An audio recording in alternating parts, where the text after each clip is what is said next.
Good afternoon. My name is Ngakole Lope from Industrialization and Localization Expert Channel. And this afternoon we are speaking to Everlynne Achieng. She's a medical doctor by profession with the Moi Teaching and Referral University in Kenya. Good afternoon, Everlynne. Thank you so much. Yeah.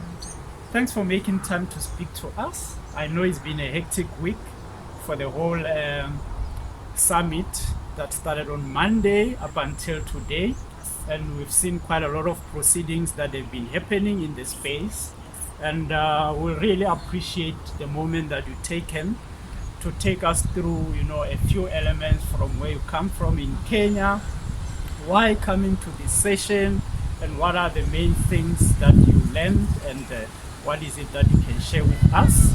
And for me, primarily, is to understand the role that you play in the nuclear sector, especially the medical technology part of it.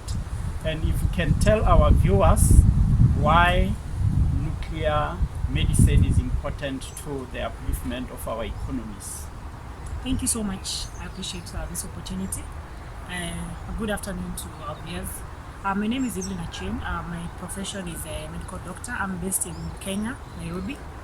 I would like to talk about nuclear medicine. So nuclear medicine is really important in this age and time because, as you all know, cancer is on the rise, especially in Africa.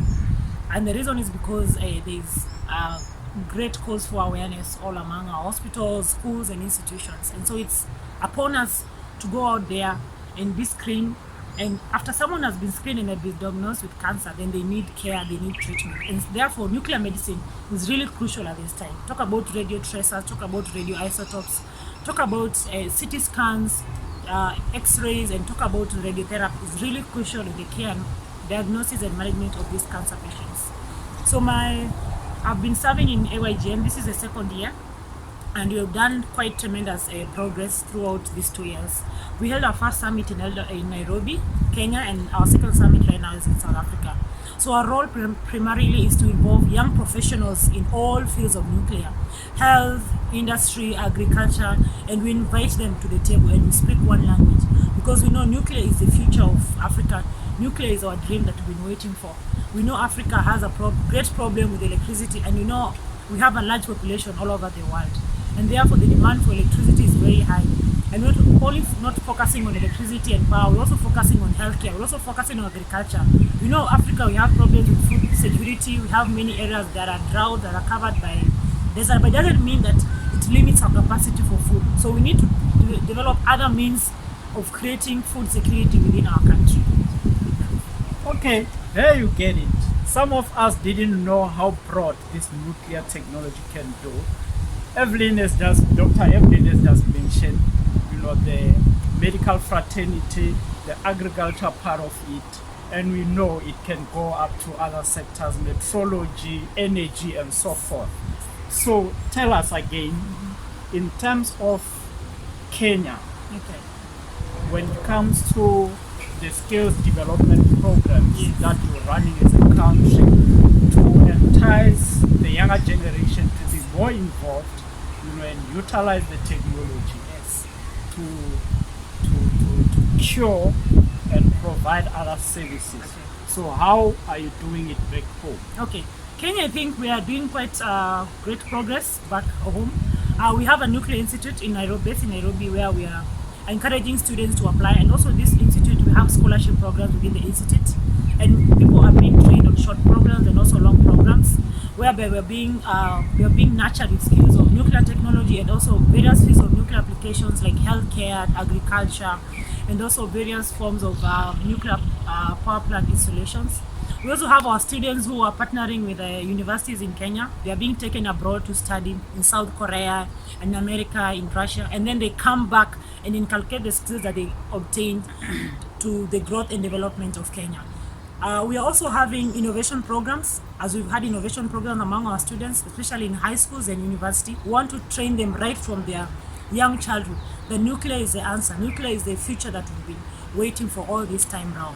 So I think Kenya is really moving forward. And also in terms of electricity, we know our capacity is really growing and the demand is high. And also we have to meet the demand of our people.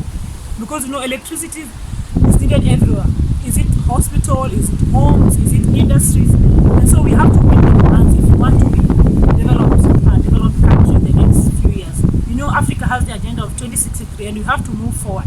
So Kenya, we have potential sites to start these nuclear power plants that are going to answer our big question for electricity. And we are moving forward, we're engaging other countries, we're welcoming our brothers in Uganda and Tanzania from East Africa. And I think we want to move as a group. Okay, there you have it. Kenya has got various partnerships with different countries, to bring in skills transfer. They take their people to the various countries to learn and see what other countries are doing, how did they do it best.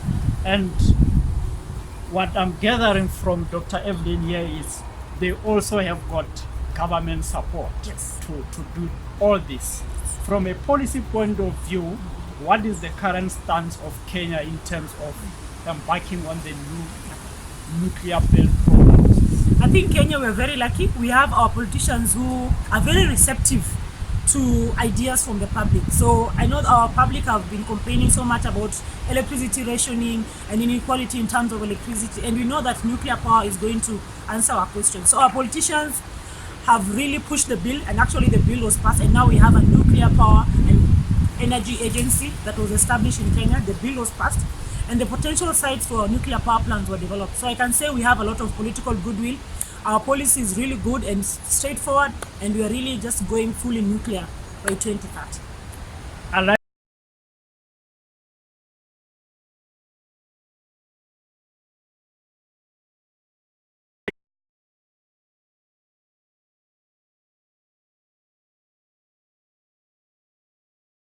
the other sectors, and for us primarily it's as Africa we need to learn from each other, support each other, have strategic partnerships that will enhance the whole African renaissance, to benefit all.